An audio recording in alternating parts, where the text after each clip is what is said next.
very good. I would rate that as bad. Just like you don't even want to clap. No, make sure that one is okay, so you can belt it out. Okay. I'll belt. What do we think? Are we ready? You have There's a couple people out there. Oh, they're gonna kind of be some. Okay. So we made it. Thank you so much for coming. We were like a little more haphazard, as you can tell by the way that we're starting late. You were so late today, right? You thought you were late. Yeah, this is what, the third of these? We're trying to get together more often, and it's wonderful to get together as a community. And what we're like using as an excuse is we're just really lucky to have cool friends, and every now and then we figured when a cool friend comes through, and Kevin's a very, very special friend of ours, and it's like always been a dream for us to get him to come here and play with us and you know, expose him to the community, expose the community to him, vice versa. Both. We studied together for many years, but he's been a practitioner for a long time. In fact, we borrowed this ektar from a friend who he practiced yoga with 30 some odd years ago in New York, and so he's always been like a big brother in the practice to me. Even though I usually get mouthy when he tries to big brother me, like a little brother should, right? And it's just, yeah, he has a beautiful, I wrote in his little bio, an incredible history across many different traditions, and I'm just really grateful you're here, Kat. I love you. I'm really glad you're here. And then bringing friends together, because our wonderful friend Snehal Bhatt is here as well, and like we got to introduce them with our friend Rita a few months ago, and so we just begged Snehal to come and play with us a couple days ago, and he agreed. And so for us, this is very, very fun and special. Just like this is what we'd be wanting to do if we were hanging out in our living room. So we'd just be talking and debating and philosophizing and playing music if we could do that every night. So thanks for coming to our little living room of a yoga studio. And it's the singing is nice, the chatting is nice. We just want everyone to get to hang out. That's the main thing, to get an excuse. We just say a few things, hang out, sing a little bit, and then break bread together, as Kendra always says. And then that's the important thing is, to have an excuse to be together. What about the eating part? I promise. It's actually why I'm here. Yeah.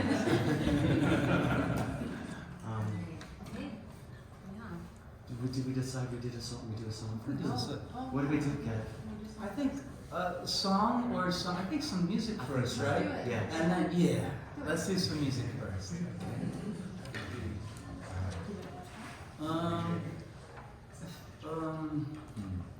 Let's switch. Me and you, man. So I can be near Snehal. I don't know how to play that. Oh no, it's good. Stay with me. So we're gonna sing. I guess everyone in here, maybe they'll be singing to God. Maybe you'll be singing to the moral arc of the universe. Maybe for you, God created the world. Maybe for you, God is the world. Maybe for you, God isn't even a thing. And maybe it's just praying for divine love to be more part of our life. So I'll start with a little hymn to the Mother in Sanskrit, and then we'll sing number 6. So say Om Kali. Om Kali. Oh, it's going to be good. Oh dear. We might blow the lid off the place. Okay. Om Mata. Om Mata. Durga Devi. Durga Devi. Namo Namah. Namo Namah. And since you're all students of Ben and Kendra, I'm sure you know your Sanskrit. And so, what's that? What's Nama and Namo? What's that? Anyone got an idea? Bowing to in honor of. Bowing to in honor of, yeah. And we get name from it, in the name of, right? And then what about Durga? Anyone have a sense of who God in that portal into the mystery? What that might be? Durga? Durga? Yeah. Ma Durga. Yeah, She crossed the oceans to save all of her children and Oh, beautiful. Good. So we're singing to that. And whether that's God or not, fine. Okay, so I'll start with a little hymn, and then Sneh will kick in with Ding Ta, 4/4. Okay. Oh, light should be maybe a tad lower, huh? Just to make it more mysterious. And then we can bring him up. Nirajan, will you be in charge of the You're in charge of lights? lighting it up. Sorry, you didn't know that we were going to do a job. Nice. What do you think, Kev? Too much, too little? Feels good, right? It feels good. Okay, perfect. We should bring the kids in. I like hearing the. They're good right where they are. All right.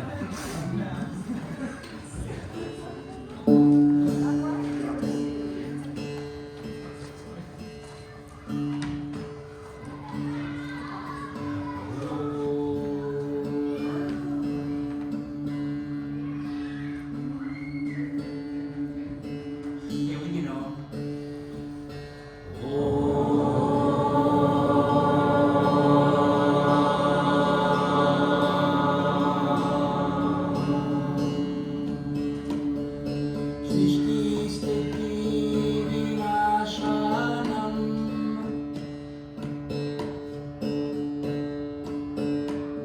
Shakti Bhute Sanatani Durga Kshama Shivadatri Vajanarayani Namo Stute Yadevi Sarvabhuteshu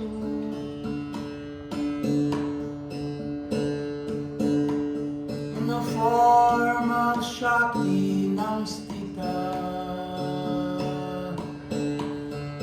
Namastasya Namastasya Namastasya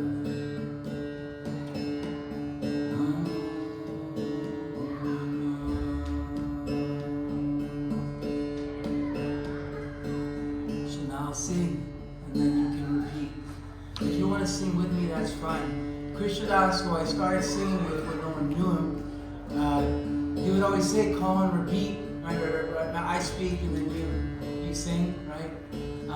So that when I'm singing, you're thinking of your divine Lord, whoever that may be, divine Mother. And then when you're singing, I'm meditating on what you're saying. So, but if you feel like you want to sing with me, that's fine. Whatever calls you, okay? Om Tali Om Mata Durga Devi Namo Namah Om Tali Om Mata Durga Devi Namo Namah Om Tali Om Mata Durga Devi Namo Namah Om Kali Om Mata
the divine should come, should be, called into the room, which seems to have been effective.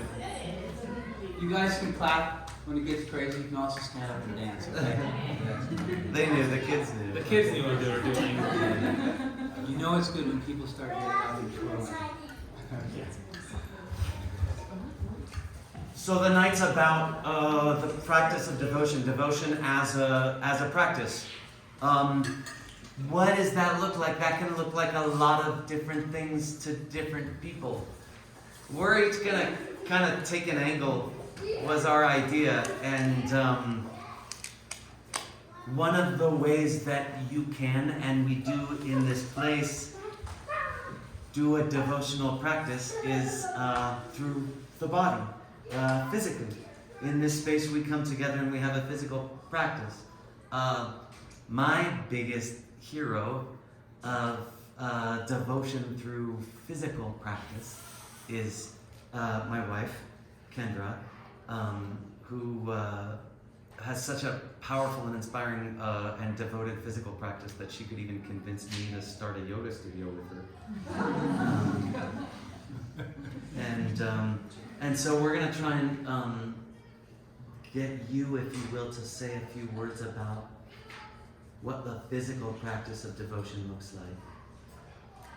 Yeah, and I think that probably most of us in here can relate to this form of bhakti because you're here doing yoga a lot.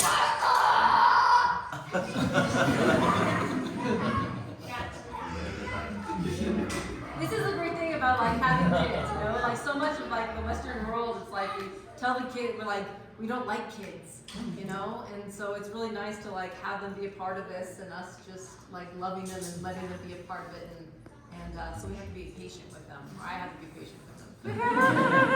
This is one of mine. Everybody forget about that thing.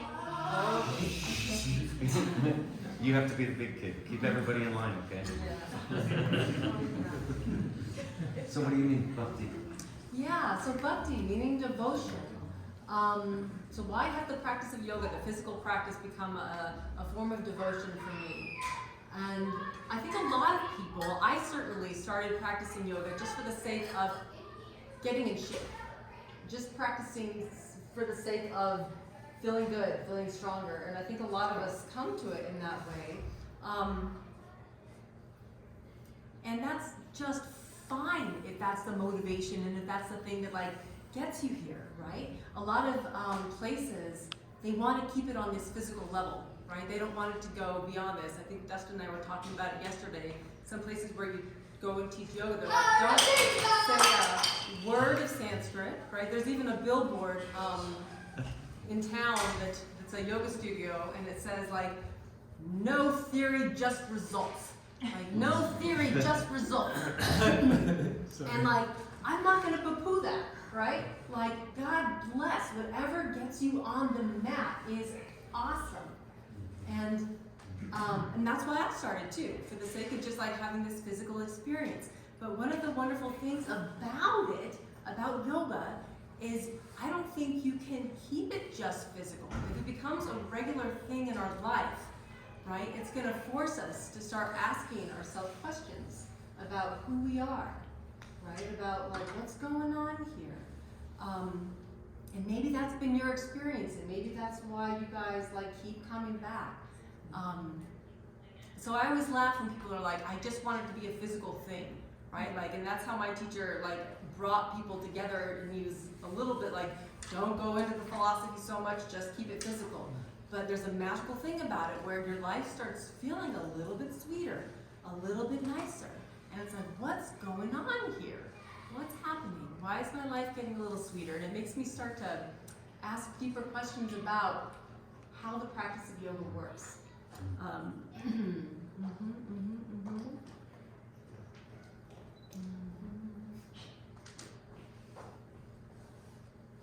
And I think because of that, because the practice of yoga is to help develop our concentration, right? Here we are for an hour in our class, and we're shutting the world out for a little bit of time. No cell phones, no nothing. And it's just taking the object of you for about 60 minutes where you're the thing, right? And then when you leave the class, your concentration is a little bit more honed to where maybe you can focus on your job a little bit easier, or maybe your kid a little bit easier, right? But with a sense of what happened in class, like maybe in a deep backward bend, you had a little bit more of a heart-opening experience, and you take that heart-opening experience out into the world and you put it on those little things in your life that maybe you want to have more devotion to. And one also amazing thing about it is I feel like because we come at it with this heart-opened experience that starts to happen, we feel a little bit safer with asking ourselves questions about who we are. Like, what was that about in my childhood, right? Like, why is it that when I did a deep backward bend, my heart cracked open and I thought about my mom, right? And like, for me, honestly, the reason why I kept practicing yoga was because of how the world looked to me when I left. Like after class, the world always looked a little bit more beautiful, a little bit more hypercolor, a little bit kinder, a little bit sweeter. And it made me remember when I was a little kid, because when I was a kid, I was very physically active. I was a little gymnast, and things just seemed to be a little bit brighter. And when I started practicing yoga again, it tapped me into that place. When I stopped being kind of physical, I think when I was in high school a little bit, because I wanted to get good enough grades to get to college. So I kind of put the physical aside a little bit and got stuck in a desk trying to get good grades. And then the world started to feel a little bit hazier, just a little bit more clouded. I kind of forgot about the magic. And then when I started practicing again, I was like, oh my God, I can like climb trees again. Why am I not climbing trees? The whole reason I wanted to grow up was so that I could run faster, sing louder, you know, drive further, all these things that being an adult seemed to like should encompass, and it just didn't, you know? And then practicing yoga, I was just like, oh my God, life can be so beautiful. And all these other questions started to come up. And for me, because of those questions, that the practice forced me to ask it myself, I kept practicing. You know, it felt like the most honest place in the day for me. And it's a very personal thing in a way, like talking about like, why is the practice of yoga why did it become a devotional practice for me? And I just kind of started to trust it because the world looked more beautiful. It didn't look beautiful when I was like trying to like reach all these goals that I was like trying to reach in my life. It just felt like I was like forcing everything. But when I was practicing, it seemed like the doors were opening a little bit easier for me in my life. And I just started to try to trust it, even if it meant like, I was living in LA when I was first practicing, got in a bad car accident. My car was destroyed. I couldn't drive to yoga. It was like, well, I guess I'll be on the bus for 4 hours a day, you know, and still be, I was just a dirt poor little kid, I was on food stamps, but I just didn't care. It was like, I'm just gonna be poor and do yoga because if I don't, like, I'm kind of a mess, I realized about myself. And so I don't know if you guys like kind of relate to that at all, but it was like, if I'm feeling anything good going on, then I gotta keep trusting that and keep trying because like everything else seems slightly jacked. And let me try to find a little bit of truth in here. And so I just kind of started trusting that, even though it wasn't working with my plan. You know, it wasn't the plan that I had for myself. This isn't the way I thought yoga was kind of probably dorky. I didn't want to be singing Kali Durga. That stuff seemed a little cheesy to me, you know? So like, it wasn't what I planned. And like, just kept doing it, and the questions kept coming. And I kept letting the questions and the search for the answers to those questions be the guide. And then I moved to New York when I felt like it was like ready to go and time to leave, and met a beautiful teacher, Dharma Mitra, who kept asking more questions, kept getting more and more into the physical, but it wasn't answering the questions anymore. You know, it was like the practice of yoga forced me to ask all these questions that I didn't feel like I was getting the answers to. And so I moved out to Arizona, lived in a tent where people were asking more questions, and I felt like we were trying to get answers to these questions by going to this weird ass school where we met each other, studying Buddhism. And I don't know, does this resonate with your guys' experience at all? A little bit about it, where it's like, it's forcing you to like, you just get more clarity somehow, an hour a day where you shut the world out. It feels a little safer to ask those questions to yourself, you know, like whatever deep questions that may be, right? And like, maybe it has changed your trajectories a little bit, but yeah, so the practice for me is, it's a little bit like a form of refuge. It's like my protection. And there's a lot of judgment around it. Like my sister, my family was just very much like, why are you doing this? Like I thought you had goals in your life. Like, and now you're just doing yoga every day? God, like you're kind of pathetic, you know? Like you're not doing anything with your life. And I tell the story sometimes, it's kind of funny. Like my dad's like, why are you doing this? You're kind of a weirdo. And I'm like, Dad, I live next door to you. I moved back here to take care of him. You know, and he's like, oh, yeah.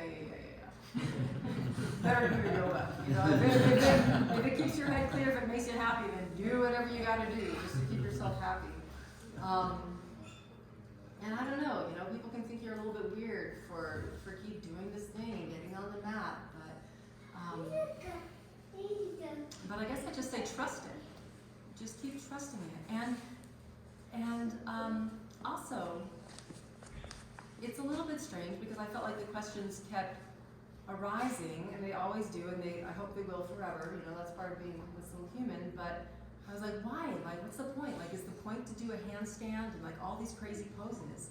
And initially, like that was my goal, like in the 20s.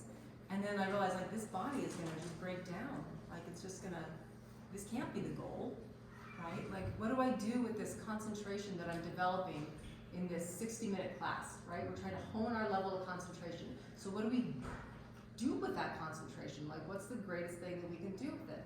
And there are so many beautiful questions in the world that I would love to like have answers to, or maybe not. Maybe it's more important about just having the questions and trying to find the answers to them. And maybe that's the goal, because I certainly don't have the answers, but I'm still asking. But it seems like the questions have become kind of the path and looking for the answers, you know? And so when I moved to Arizona, I felt like, all right, I'm letting go of my practice in the yoga studio because I wanted to have deeper questions, and we were going to live out in a tent. And I met this dude right here who was a little bit of a weirdo, and he seemed to like have so many more questions and like no answers necessarily, but like he was forcing me to look at the world and myself in a different way, right, through the lens of Buddhism.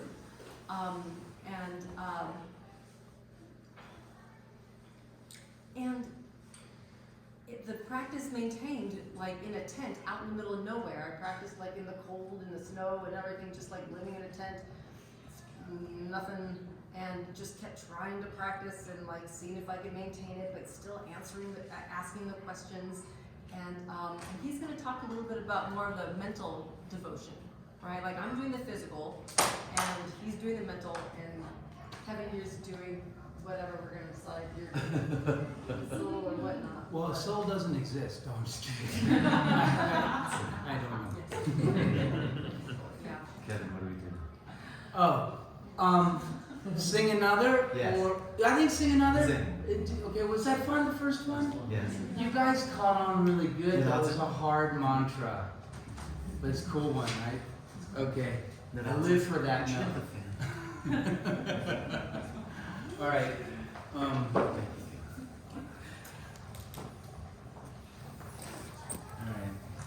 So we have, there's a lot of Hindu hits here. But I thought we could sing, I'll try not to cry, for Palestine and Israel. And I'm sorry that there's no Jewish prayer on here. Baruch atah Adonai Eloheinu melech haolam or something. So we're going to sing in Arabic. And if you don't want to, that's fine. But maybe just bring our hearts and minds to really understanding that the nature of all religion is to live and find divine love and live in it all the time. And it never was anything else. And all this, I think of Gandhiji in the film when he's looking out at people, he's like, behave yourself. Deal with the devils going around in your own heart. What's your problem? Behave. You know, I feel like saying that to some religious folk, you know? Be spiritual. Stop this nonsense. Anyway, in that spirit, without being judgmental, I guess. Well, that sounded somewhat judgmental, right? Behave yourself. But that was Gandhiji, not me saying that. He's allowed to say that. Remember, he's looking out of the car in the movie. He's like, stop it. Behave yourself. Okay, so say Bismillah. Bismillah. Sometimes Bismillah. Ir-Rahman. Ir-Rahim. Alhamdulillah. Ir-Rabbil. Alameen. We Bismillah. Thank you. You don't have to repeat that. Bismillah means to begin in the name of Allah. Every action, to me, divine love and bhakti is beginning every action in the name of God, who is love. For Bennett's truth, we'll argue about it, okay, and then have a big fight, and then maybe go to war after in the class. No, we won't do that. Ir-Rahman, say Rahman. That comes from the triconsonantal root RHM, which means womb. So the Rahman is the merciful. So when we look inside and see our own problems, that turns outside and we're merciful. So Rahman, because everyone's got problems, right? So then we become merciful. Rahman is the womb of God. And then say Rahim, the compassionate one, right? Also RHM, the triconsonant, meaning a womb. A mother's womb. So we begin in the name of Allah, who is a compassionate and merciful womb. And this is the line that begins every single chapter in the Quran. Every single chapter. Every single chapter. How did it go so wrong? It goes right a lot too. Then say Alhamdulillah. Alhamdulillah. That means all praise belongs to God. And to me, the spiritual life is figuring out what that even means to say God. What does it mean? Alhamdulillah, and then Rabbil. That means rabbi or Lord. The rabbi of the Alameen, say Alameen. The rabbi of the world. The Rabbil of the world. Even more ironic, it's like the same languages practically between Judaism and Islam. Even more insane. Alhamdulillah. Okay, it's the same thing. Okay, so we'll try. See how we do. Okay? And just do your best. Don't worry about you can say Bismillah or Bismillah. Bismillah, your Rahman, your Rahim. You can do it that way. You can sing it country if you want. You can do it whatever you want, right? We're gonna do this. What? Cool. Everything cool? Okay. If you guys get hot, let us know. We'll open that door. Do you guys want us to while we're open that singing. door? Oh, let's open the door for sure. Is that okay? Thank you, Carter. Sorry to chase you around. And little stuff is as hard as you can. Sounds good. So we can hear you. I'm going to start with the Fatiha, the first chapter of the Quran. It's like the Our Father who art in heaven, okay? Bismillahirrahmanirrahim. Alhamdulillahi Rabbil Alameen. Ir-Rahman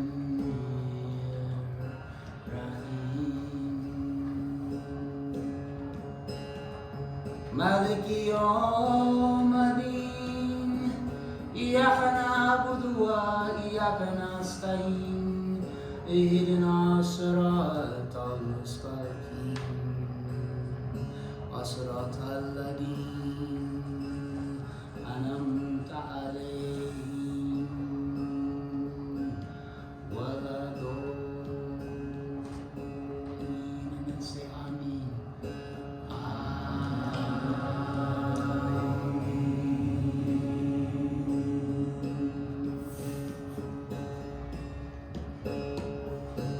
So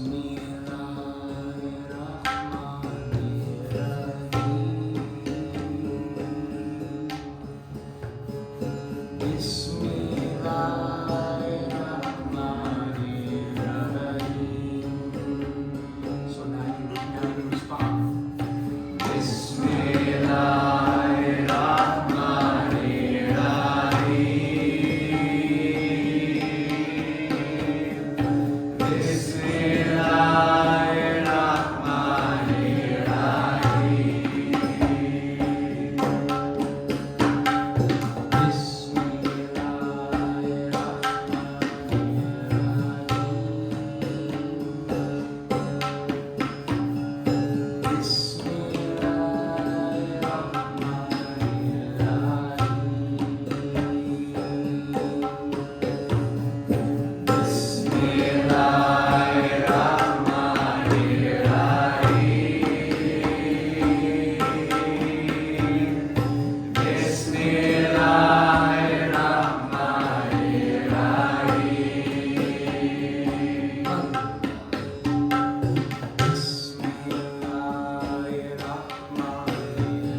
And the women.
That was our first Sufi zikr inside of this yoga center.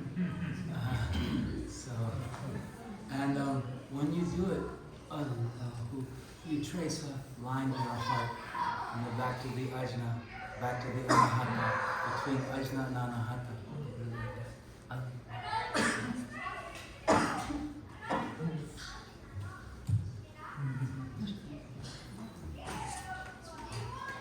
So the idea was body, mind, and soul was what we had set out for ourselves. I'm going to be brief. We started so late and we should hang out and eat. And I want everyone to get to hang out with each other. But it's also like a lot of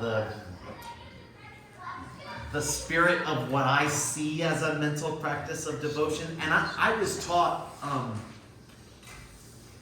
I don't know, like this, there's this thing, and maybe in like, I don't know, I hate to say it, almost sounds yucky, but like Western, Eastern thought or something, right? Like it's really popular to say things like, I don't know, like whatever, to think is to stink, man, or whatever, like get out of your head, or like, you can't talk about the divine or think about the divine, and I just found it to be like a big bummer. Now, I was raised Jewish, and it's like a very intellectual tradition, and I don't know. So I wanted to touch the divine through my intellect, also, and I found a lot of people were very discouraging of that. Actually, when I found good teachers. Eventually I found that's, I don't know, it's just like kind of a stuck, wrong, limited idea that across, thousands of years of people wondering about deep questions, like Kendra said, that it made sense to bring everything we have to bear in the quest for the divine. And of course that includes the intellect. The mind as well. Kevin said I was going to say a thing because I told him I was going to say a thing. But then if I tell him I'm going to say a thing, then he's going to give away the thing before I say the thing. But Gandhiji said this thing. I'm kidding. I'm giving you a hard time because it's, it's beautiful. I thought that would sound cute, huh? Chiding.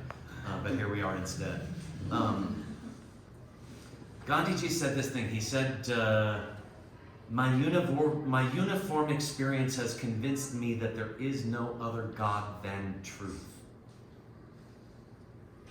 And for whatever weird damn reason, I could cry to say it out loud in front of other people. I barely understand what the heck that means on some level. And it just like, I like quake with the truth of it.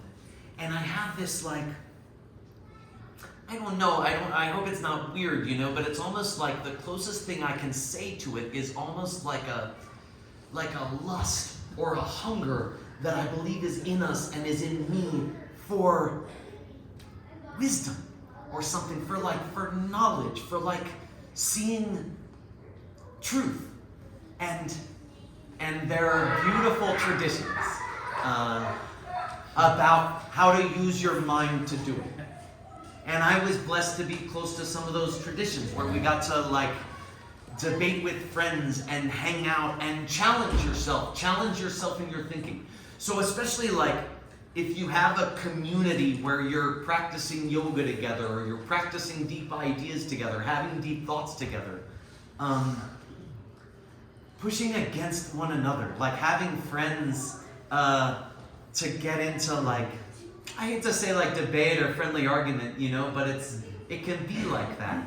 I feel like if I'm not exposing my thinking about the divine to other people, that I'm I don't know, I'm drifting, I'm missing the mark somehow. And I know that because the people that I trust, the people that I keep close, show me ways all the time that I'm convinced I didn't quite have it right.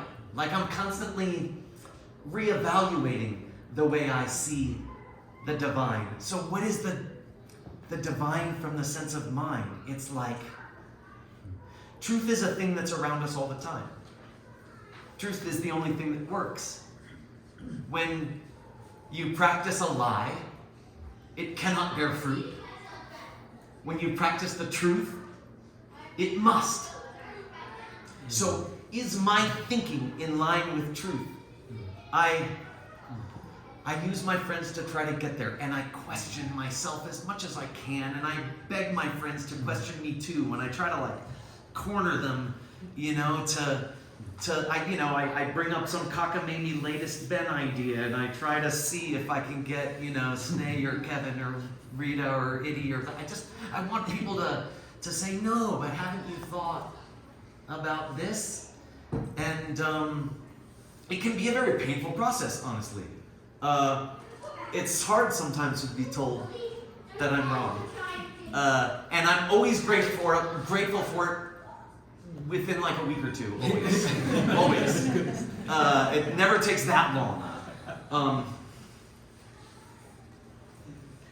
There are all these beautiful practices across time in different traditions. When you learn about the breadth and depth of yogic traditions, of wisdom traditions, then you see that all of these pieces, all of the peculiar skills that you thought were just you, at one time in the history of spiritual thought, was developed as a way to allow you unique entry into the divine.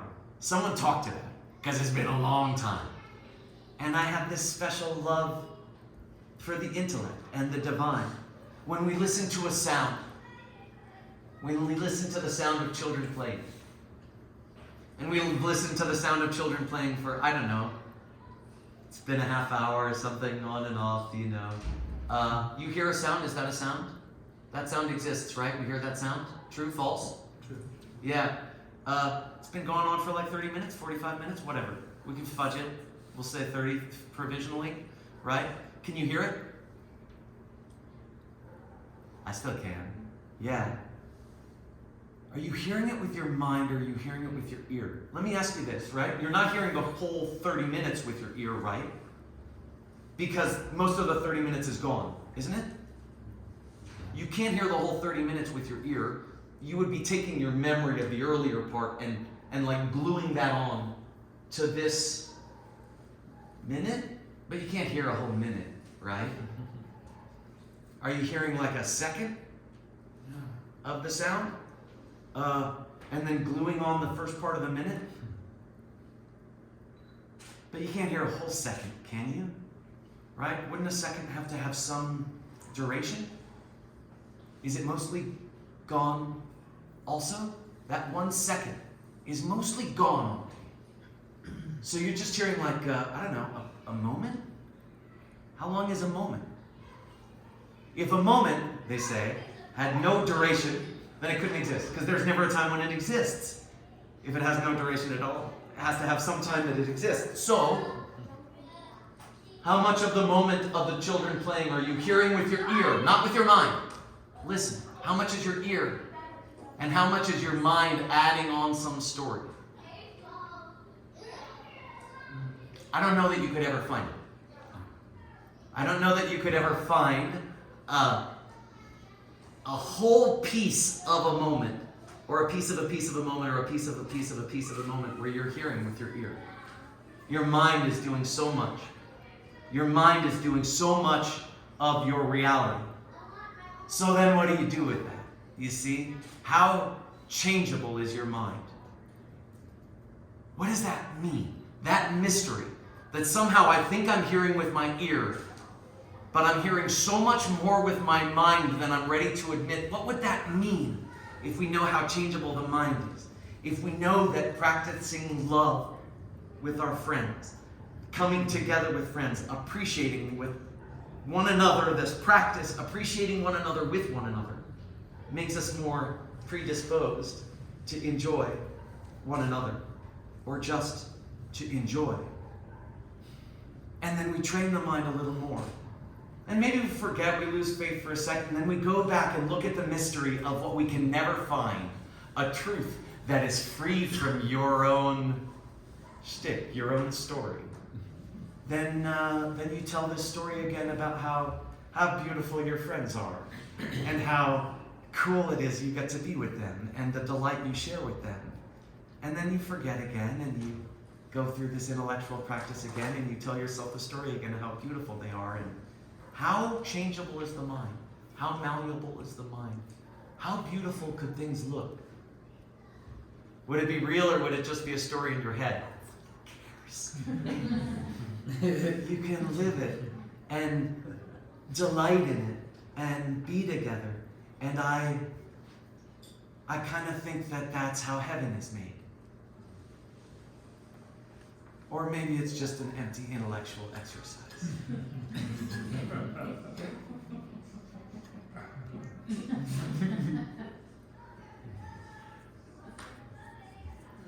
Can we sing a song, Kevin?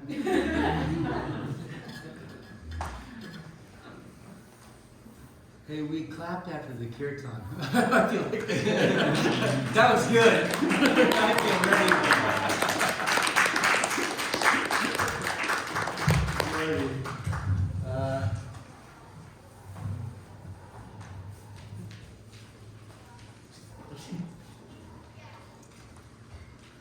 I like that meditation Ben just put us through, or gave us, or gifted us.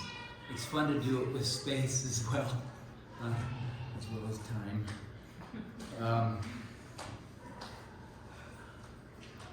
If you do it with children, you can do it with anything. That's right.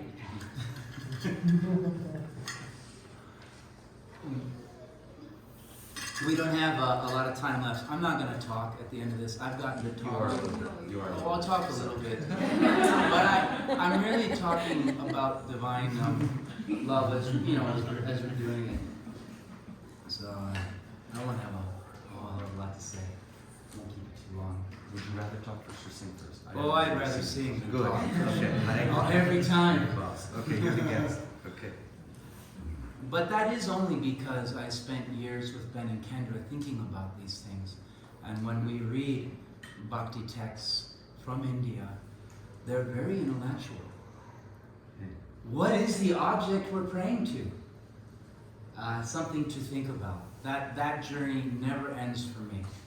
And it started in the body, and it went to the mind, and now it seems to be more, I don't even know. All of it all together, all the time. Okay. What Hindu hit shall we sing? Let's sing to Shiva. So we're just gonna sing the Om Namah Shivaya. Okay? I think, thinking correctly, he's a Sanskrit guy, but I think that Shivaya is in the dative, it's 4, so it's like it's 4 Shiva. I think it's the 4th declension, I'm not sure. But anyway, Shivaya is, what is I'm not getting involved. Okay. Okay, anyway. Nama means, in the name of Shiva. So we'll sing Om, you know that one? Om, okay. Nama Shiva. Okay. Maybe there'll be some iterations, but okay.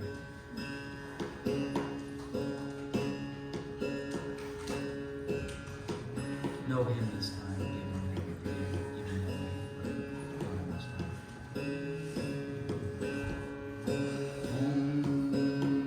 Namah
so I can't let Kevin get away without it being no fun. And then we can go, we'll go break bread, and we're almost there. But you came all this way, and we talked about body, we talked about mind, right? What's the other one typically? I don't know what that means exactly. But I have this friend that I go to, who I feel has this like beautiful relationship with that idea. It's so funny, but it's not mine. It's not mine. I go to Kevin when I want to wrap my mind around that. I have this like. I try to give you a window into using the mind for a devotional practice, okay? And I do try. But it's hard, like that's some work. You know? Like I gave you like some like sweat to go through to try to get from your intellect to the divine. But then I feel like some people, they just have this like, I don't know, I was thinking like the Batman show, right? What is it? Is it Batman's got like a red phone, or I forget if Commissioner Gordon's got a red phone. Maybe they both have red phones. They have matching red phones. Anyway, I've always felt like God and Kevin have matching red phones. I don't know, there's something about just looking up at the sky with tears in your eyes that I believe gives you a certain power in your practice, a certain power in your service of one another.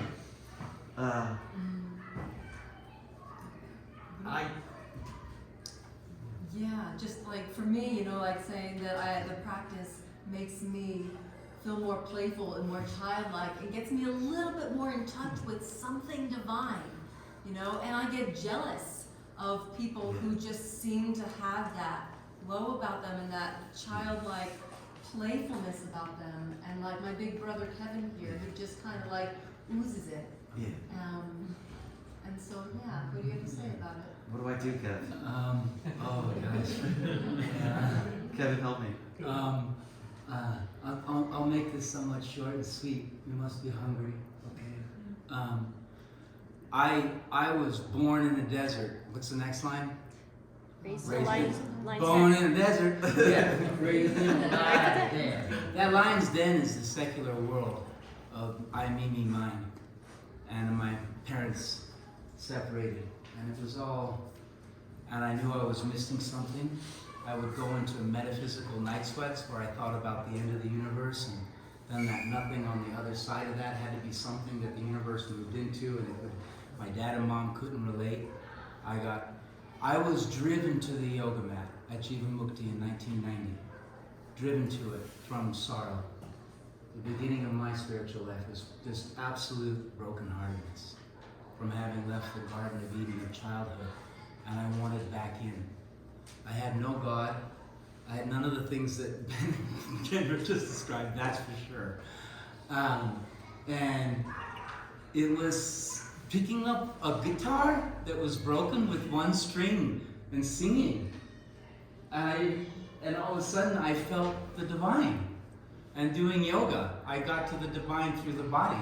No real, I went to university, but no real like dialectic or logic or way of thinking. And then something interesting happened. I started thinking about the unity of God through Islam and different things. And then I went to the desert and I met a person, our shared teacher, and he said, stop talking to me about a God who is all loving. Look at the world. And I had a crisis, and I wept for days, and I lost God on that day. Gone. And I went deep, and it's true. And I went deeply into Buddhist studies for years.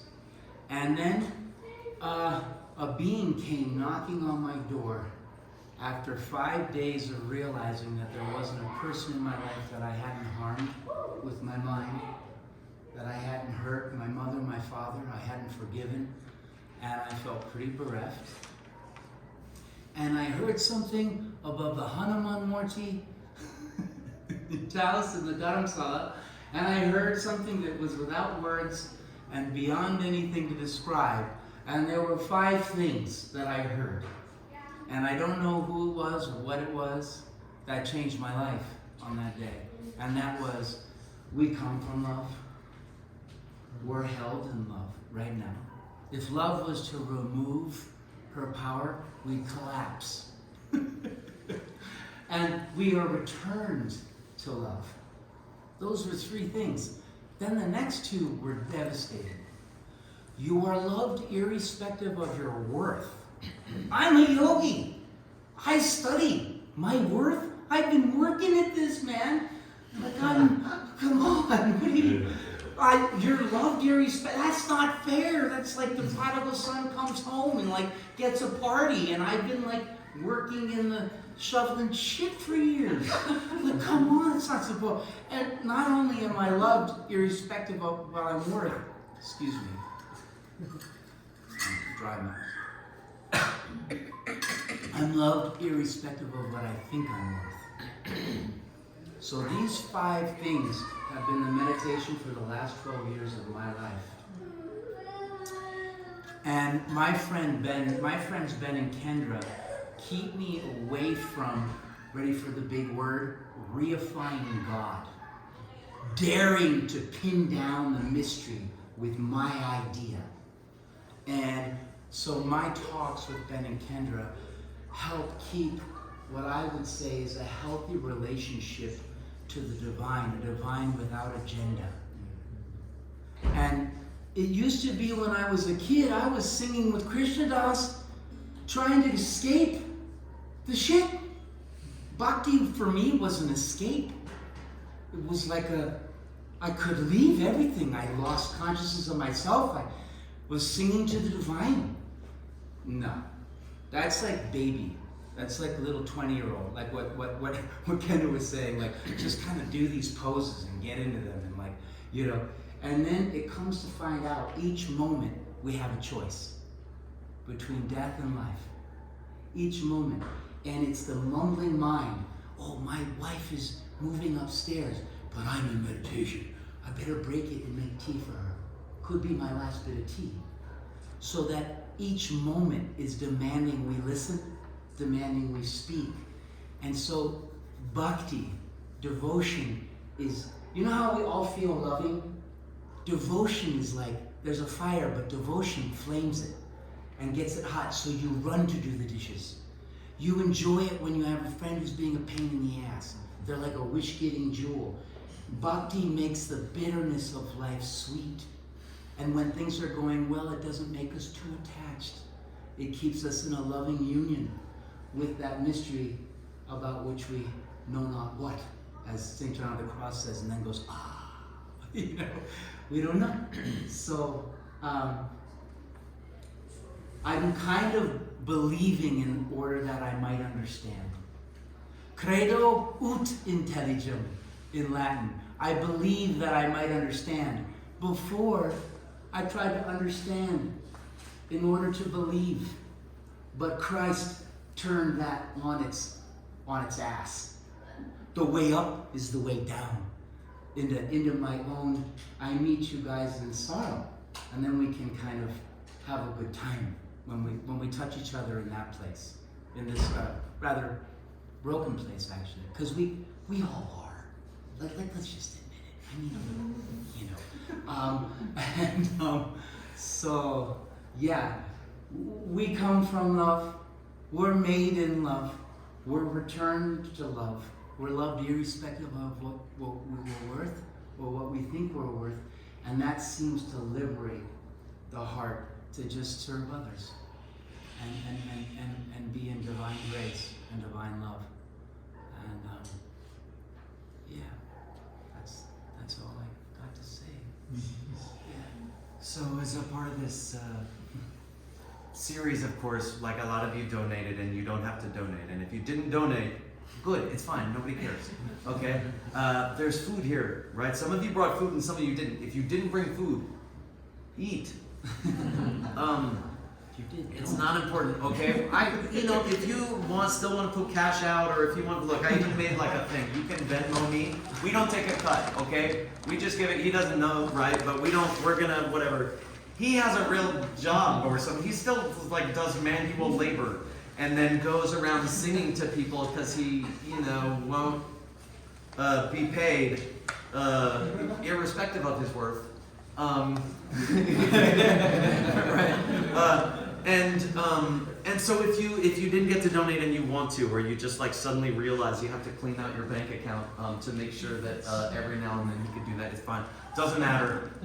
Be together. Spend some time. Okay, I know we went kind of late, but we didn't go super late because we pulled it together at the end. We only really went 10 minutes late in the end, so you have time to hang out with each other. Eat food. Get to know each other, okay? If you don't know people here, if you do or don't, okay, here's what our teacher always asked us. Find one person here you don't know and ask them something about themselves, okay? And it's awkward. And you go up and you be like, look, I wouldn't do this. This is awkward. I don't really like it. But the guy kind of said that I really should, and so I'm just trying to do the thing. I would never, okay? It's too weird. But just like for me, hey, who are you? How'd you come here? Would you like yoga or not like it? Would? Anything else I should say? Oh no, thanks for coming, thanks for being here, Thank and you, thanks Kevin. for helping us build our little yoga community. Could we just dedicate what we just did?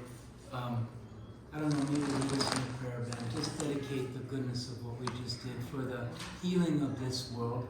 It's scary times a little bit, and we can be relaxed and full of hope within that.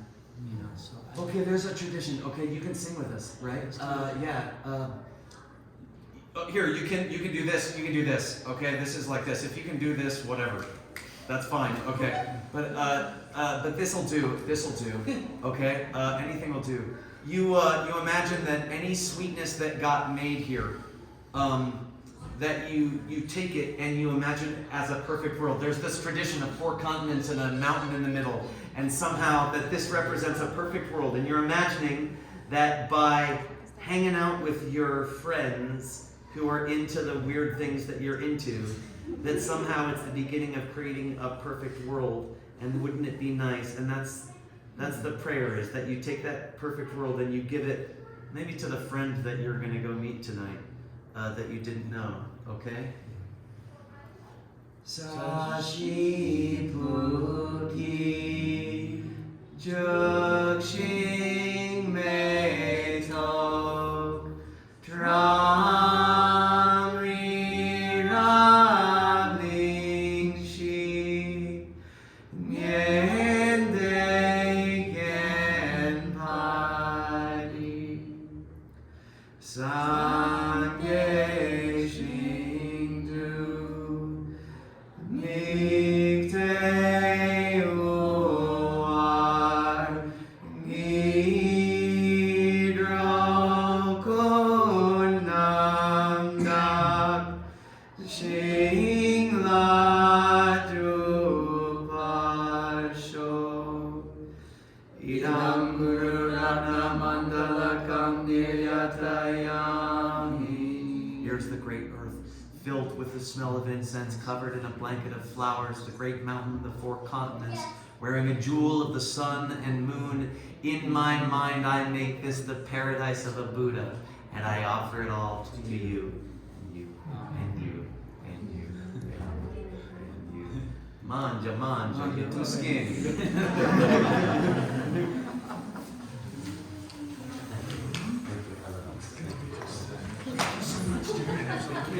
Yeah, it was fun.